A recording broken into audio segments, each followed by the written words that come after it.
Bapa, kami kembali datang ke hadapan-Mu dan kami rindu Tuhan saat ini meneduhkan hati kami sehingga kami bisa mendengar sapaan lembut kasih Kristus.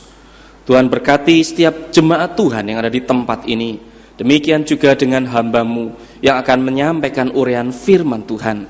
Biarlah Tuhan urapi kami sehingga firman yang kami baca menjadi firman yang membangun hidup kami. Terima kasih Tuhan, kami serahkan kesempatan ini dalam nama Tuhan Yesus Kristus kami berdoa. Amin. Jemaat yang dikasihi Tuhan, pada kesempatan pagi ini kita akan merenungkan satu bagian firman Tuhan yang akan kita baca dari Mazmur. Kita membuka dari Mazmur pasal yang ke-9. Mazmur pasal 9 ayat 8 sampai dengan ayat yang ke-11.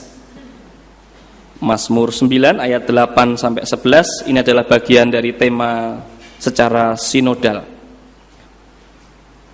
Mazmur 9 ayat 8 sampai dengan ayat yang ke-11. Saya membacakan ayat yang genap, Bapak Ibu Saudara bisa membacakan ayat yang ganjil. Demikian firman Tuhan. Tetapi Tuhan bersemayam untuk selama-lamanya. Tahtanya didirikan untuk menjalankan penghakiman.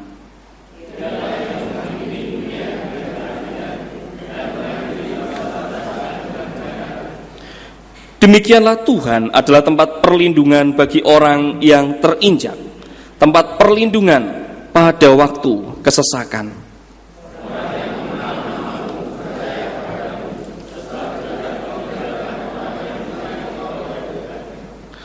Amin, amin, amin.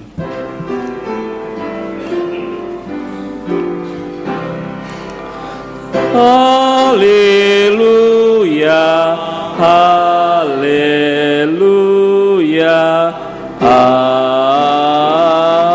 amin, amin.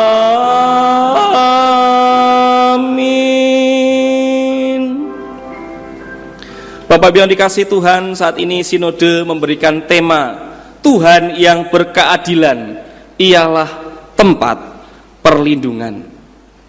Bapak Ibu dikasihi Tuhan, seperti yang tertulis di dalam renungan di Warta, Salim Kancil, seorang yang sangat biasa, tetapi namanya di akhir tahun yang lalu seperti tokoh yang sangat luar biasa. Kenapa Bapak Ibu yang dikasihi Tuhan?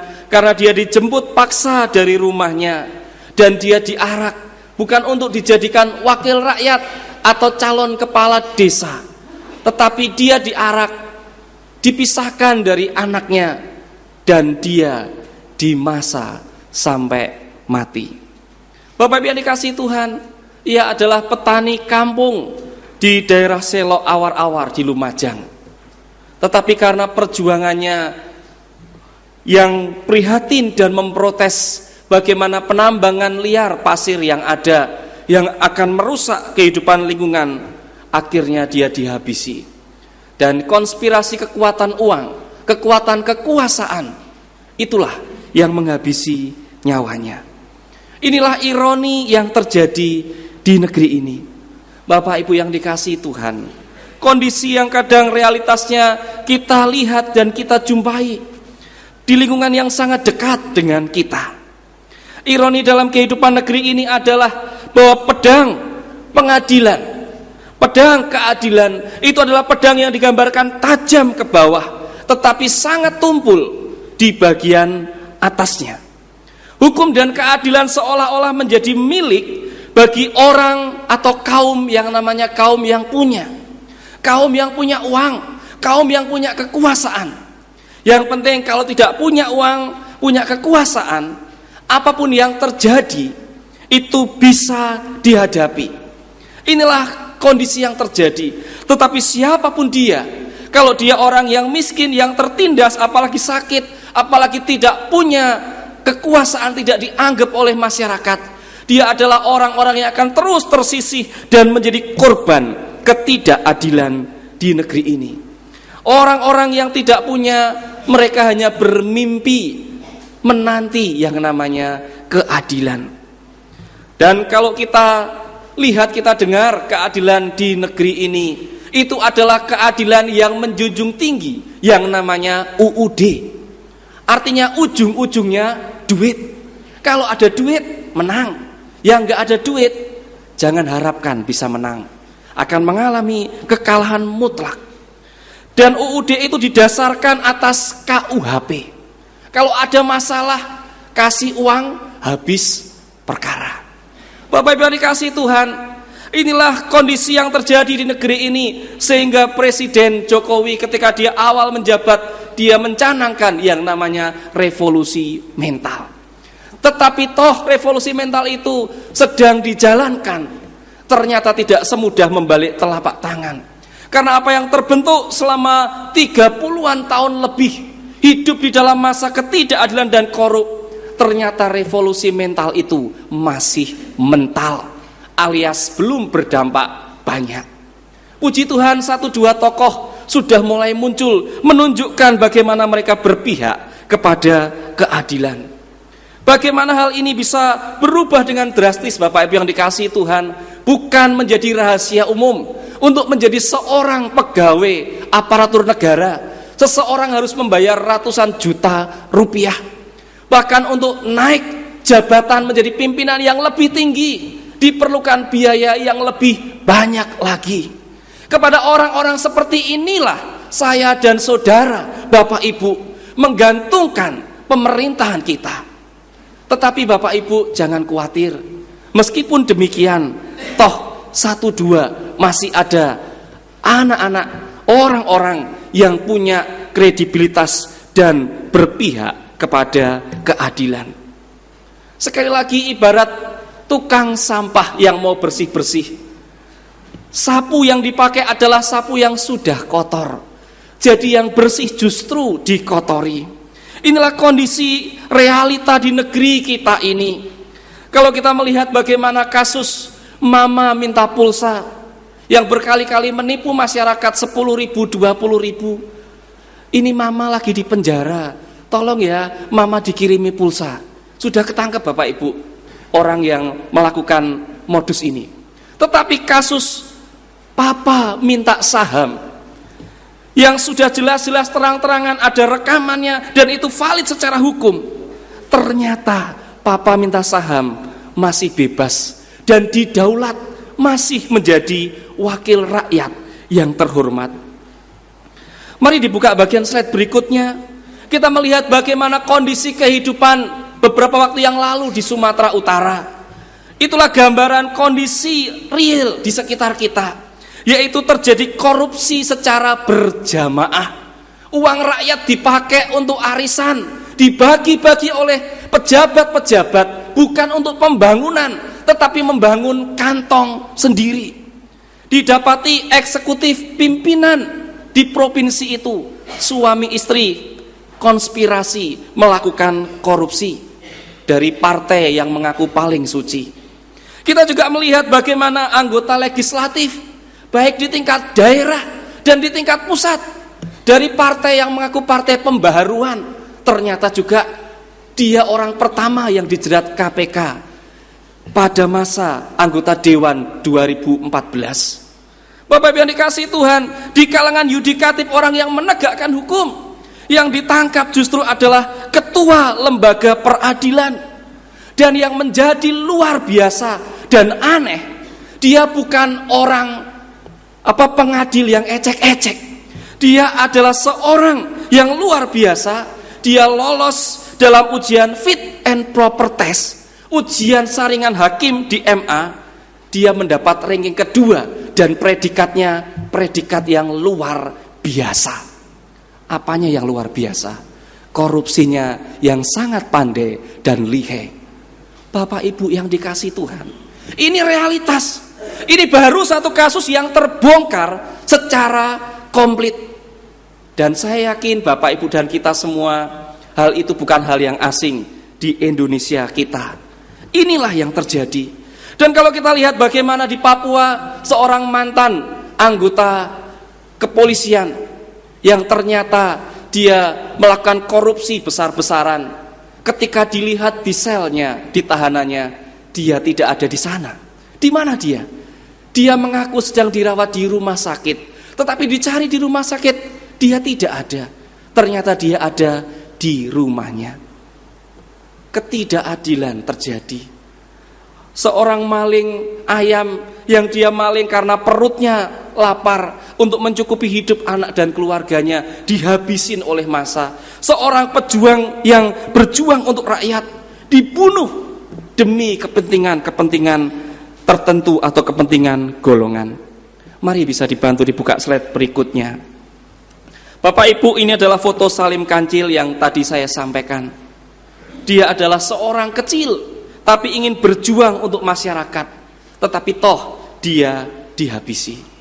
Bapak Ibu, inilah ketidakadilan di dunia ini. Orang-orang yang benar ketika mau menjalankan usahanya justru dihambat dengan regulasi-regulasi palsu, dengan hukum, dengan pasal-pasal karet yang menjadi celah untuk mendapatkan keuntungan bagi orang-orang yang tidak bertanggung jawab.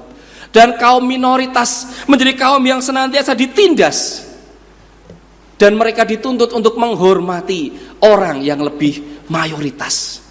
Bapak Ibu yang dikasihi Tuhan, kondisi kesulitan, kondisi ketidakadilan, kondisi penindasan yang dialami di negeri ini dan zaman ini, itulah juga yang dialami oleh seorang anak Tuhan yang kita baca di pasal 9 di Mazmur ini.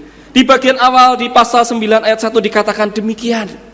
Untuk pemimpin biduan menurut lagu Mutlaben, Mazmur Daud. Bapak Ibu yang dikasihi Tuhan, apa yang kita baca di ayat 8 sampai 11 dan pasal 9 ini adalah kisah bagaimana Daud menyampaikan pujian kepada Tuhan. Karena Tuhan, Allah yang dia sembah, Allah yang dia hidupi, ternyata Allah yang patut disembah dan dimuliakan. Bapak Ibu yang dikasihi Tuhan, Daud mengalami ketidakadilan, Daud mengalami tantangan hidup yang sulit. Dia harus berjuang melawan orang Filistin, dia harus berjuang melawan Goliat, dan dia berhasil mengalahkannya. Itu karena ada pemeliharaan Tuhan. Dan Daud juga bukan hanya mengalami tantangan dari musuh, dari keluarganya sendiri, dari bangsanya sendiri. Dia juga diancam hidupnya, dikejar-kejar oleh bayang-bayang yang namanya maut. Beberapa kali Saul berusaha untuk menghabisi nyawa Daud, tetapi beberapa waktu itu juga Tuhan melindungi Daud. Bukan hanya Saul, bahkan anak Daud sendiri, Absalom, dia berniat ingin menghabisi nyawa papanya. Tetapi toh di dalam bayang-bayang lembah kelam ini, lembah ketidakadilan ini, Tuhan menjadi hakim yang adil. Di tengah kehidupan yang tidak adil, yang pertama kita belajar bahwa Allah adalah hakim yang adil. Di dalam bagian ini di ayat yang kelima, kalau kita melihat di sini adalah bagian yang dikatakan merupakan ungkapan isi hati Daud. Daud mengatakan di ayat yang kelima, sebab engkau membela perkaraku dan hakku. Sebagai hakim yang adil, engkau duduk di atas tahta. Di tengah kondisi pemerintahan Saul yang tidak adil, di tengah kondisi dikejar oleh anaknya, ketidakadilan tidak dimiliki oleh Daud di negeri itu. Tetapi apa yang terjadi? Allah yang adil yang bertahta di dalam kemuliaannya, Dia menjadi tempat Daud menaruh bagaimana hidup dan ketidakadilan yang dialaminya. Bapak Ibu dikasih Tuhan, di ayat yang ke-8 ditegaskan kembali bahwa Tuhan bersemayam untuk selama-lamanya, yaitu dalam tahta penghakiman. Dan kalau kita lanjutkan di ayat yang ke-9, Dia menghakimi dunia ini dengan keadilan. Allah mengadili secara personal, pribadi lepas pribadi. Tetapi Allah yang sama juga Allah mengadili bangsa-bangsa. Bagaimana Allah mengadili bangsa Filistin, bagaimana Allah mengadili kehidupan Saul, kehidupan Absalom. Daud tidak pernah menumpahkan tangannya untuk membunuh orang-orang ini, tetapi Tuhan menyatakan keadilannya secara khusus kepada orang-orang itu. Bapak Ibu yang dikasihi Tuhan, Di tengah segala pergumulan dan kesulitan hidup, kita melihat dalam bagian ini, Allah menjadi hakim yang adil. Bapak, Ibu, dan saudaraku yang dikasihi Tuhan, mungkin kita masih ingat satu film yang sering ditayangkan beberapa waktu yang lalu, Justice Bow. Bisa dibuka bagian berikutnya. Justice Bow itu adalah mengisahkan tentang hakim yang bernama Hakim Bow. Ya, biasa disebut Boseng. Ya, ini adalah makam Boseng yang ada di China, di Tiongkok. Bapak Ibu dikasih Tuhan, siapa Hakim Bow? Dia adalah hakim yang hidup dalam zaman dinasti Song di utara. Ya, bukan Pak Song An ya, bukan, tapi dinasti Song utara di sana, di Tiongkok pada waktu itu. Nah, hakim ini dijuluki hakim yang jujur, hakim yang sangat brilian. Nah, karena kejujurannya, dia dijuluki sebagai Bao Xing Tian. Mungkin ejaan saya tidak tepat, nanti mungkin ada yang bisa memberikan masukan. Yang artinya, yaitu Tian itu adalah Bao, si langit biru. Sesuatu yang berkaitan dengan langit dalam filosofi Tionghoa, itu adalah sesuatu yang di atas, yang adil, dan yang jujur. Dan dia adalah orang yang dianggap pejabat yang paling bersih. Karena saking bersihnya, saking jujurnya, dan saking adilnya, musuh-musuh politiknya tidak senang. Orang-orang istana yang korupsi, yang tidak adil, merasa geram. Dan dia dijuluki sebagai Bao Hesi. Bao Hesi artinya Bao yang kulitnya hitam, karena hakim ini kulitnya hitam. Siapa Bao? Bao adalah hakim yang lahir dari kalangan wong cilik, yang setiap hari mencari kayu bakar di hutan. Dia setiap hari waktu kecil berjumpa dengan kalangan-kalangan kaum melarat, sehingga dia merasakan bagaimana hidup di kalangan orang-orang yang lemah. Tetapi ketika dia punya cita-cita yang tinggi, dia belajar dan dia bangkit, akhirnya dia angkat menjadi hakim. Maka dia mengadili dengan adil, dengan berani, dengan jujur, seperti slogan KPK. Dan apa yang terjadi? 30 tahun Hakim Bao menjabat. 30 pejabat tinggi setingkat menteri telah dipecat, diturunkan jabatannya karena kasus korupsi. Bao tidak takut kepada keluarga istana yang sering dan pernah mengancam hidupnya. Bao adalah hakim yang tidak bisa diintervensi. Siapapun yang bersalah, termasuk keluarga istana, diadili dengan benar di hadapan Bao. Bapak Ibu yang dikasihi Tuhan, ini adalah kisah inspiratif dan menjadi legenda yang indah. Bapak Ibu yang dikasihi Tuhan, banyak orang menginginkan keadilan seperti Hakim Bao. Tapi toh ternyata di dunia ini hanya 1-2 yang seperti Hakim Bao. Seperti yang tadi sudah saya sampaikan, kritik-kritik yang masuk, yang disampaikan masyarakat kepada lembaga-lembaga di negeri ini, itulah realitanya. Tetapi Bapak Ibu, jangan khawatir. Siapa yang salah bakal seleh. Sekalipun hukum secara dunia menyatakan didok, orang yang benar dipersalahkan dan orang yang salah diperbenarkan. Tetapi ingat, keadilan Tuhan itu akan menghakimi setiap orang. Menghakimi saya dan Bapak Ibu, menghakimi para pengadil, menghakimi siapapun. Karena dikatakan dalam budaya Jawa bahwa Gusti ora sare. Tuhan tidak pernah tidur, bukan karena Allah kita insomnia, tetapi karena Allah kita itu maha kuasa, bisa mengontrol dirinya. Bapak Ibu yang dikasihi Tuhan, yang menjadi pergumulan kita, apa yang kita rasakan di tengah kehidupan ini? Mungkin ketidakadilan kita rasakan, perlakuan dirasakan ketika kita menjadi sosok yang minoritas. Di mana-mana kita dianggap menjadi orang asing yang harus diperlakukan secara khusus, bukan diistimewakan, tetapi dalam tanda petik diperalat.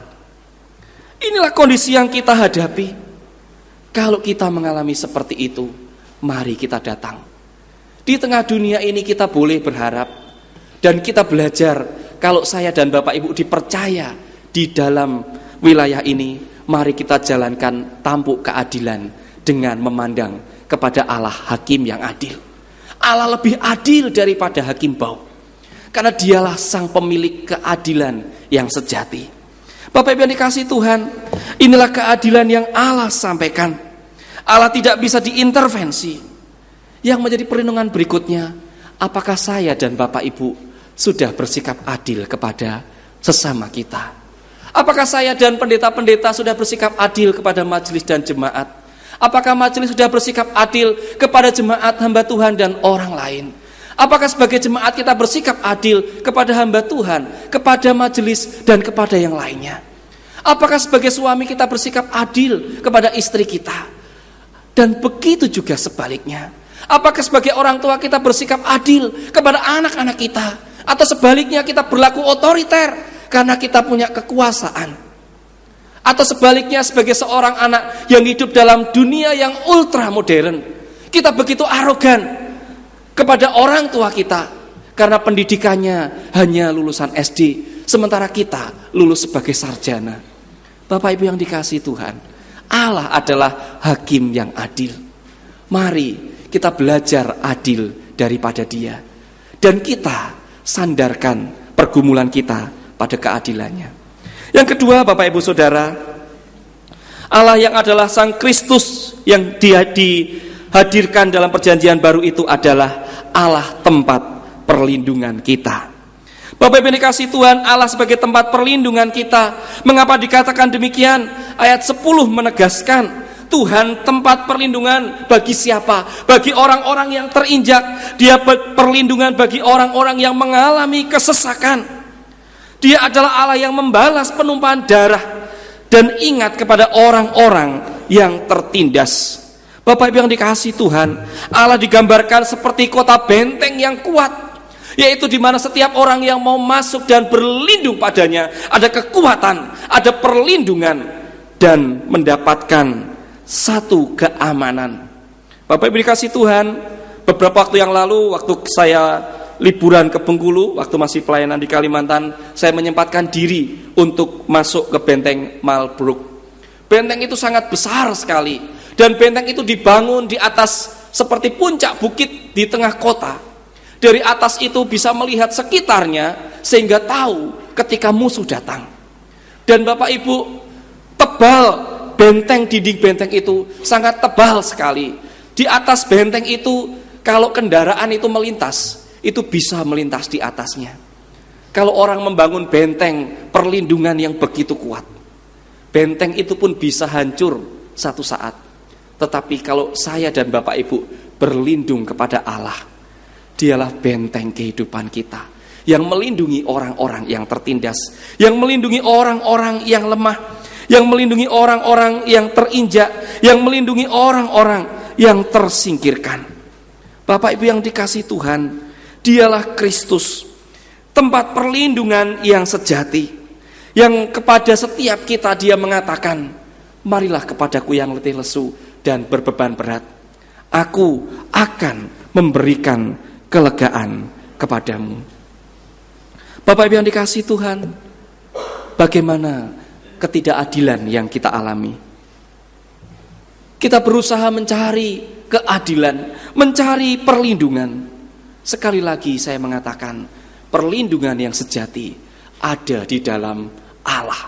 Dialah Kristus Yesus, Allah yang sebagai hakim yang sejati. Di mana Yohanes mengatakan demikian dalam apa yang dituliskannya dalam Yohanes 5 ayat 30. Aku tidak dapat berbuat apa-apa dari diriku sendiri. Aku menghakimi sesuai dengan apa yang aku dengar, dan penghakimanku adil. Sebab aku tidak menuruti kehendakku sendiri, melainkan kehendak Dia yang mengutus aku. Bapak Ibu yang dikasihi Tuhan, kesulitan apapun datang kepada Tuhan Yesus. Bapak Ibu dikasihi Tuhan, satu kali ketika kami melayani di Kalimantan Timur, saya merasa diperlakukan tidak adil. Ada orang-orang yang kuat di gereja yang kami layani, di gereja cabang, dan dia merasa semua kebanyakan di gereja itu karena dukungannya. Dan satu kali karena dia tidak setuju dengan penataan gereja, Karena pada waktu itu dia berperan sebagai bendahara yang sangat kuat dan manajemen dipegang pribadi, tidak pernah ada laporan. Ketika mau ditata, dibenahi, dia tidak mau. Dan apa yang terjadi? Dia mutung. Dia bawa anggota keluarganya yang banyak itu keluar dari gereja dan memutuskan meninggalkan gereja. Ketika awal kami datang, lebih kurang 60 jemaat kami layani. Ketika dia memutuskan keluar, minggu itu di gereja, luar biasa. Ibadah dihadiri 7 orang, anak sekolah minggu 5 orang.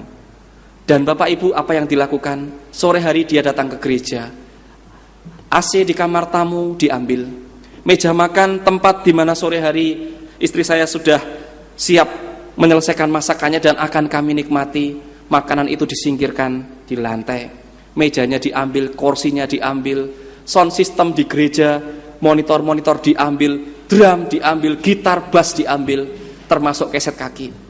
Bapak Ibu yang dikasihi Tuhan.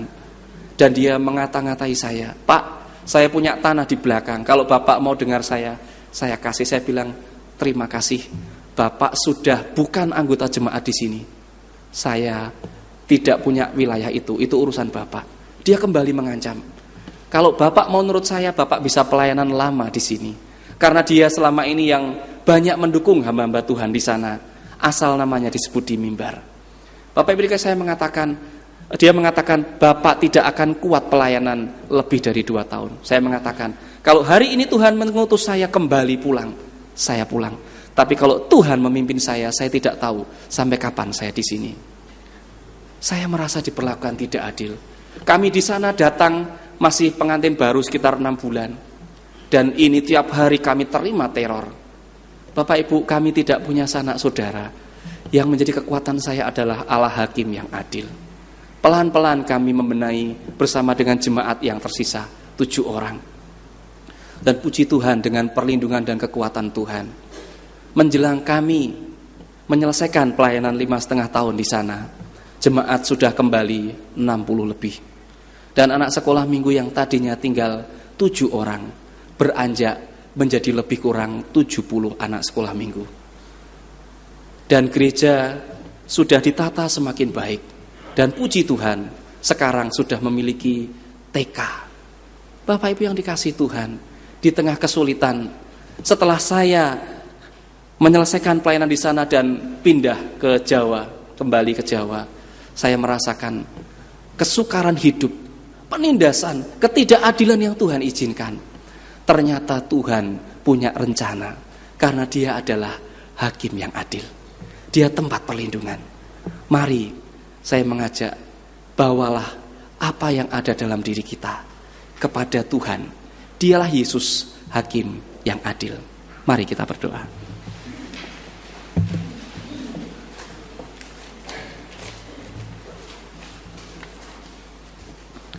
Bapa di surga, di tengah kondisi kehidupan kami Tuhan, kami ingin keadilan yang ideal.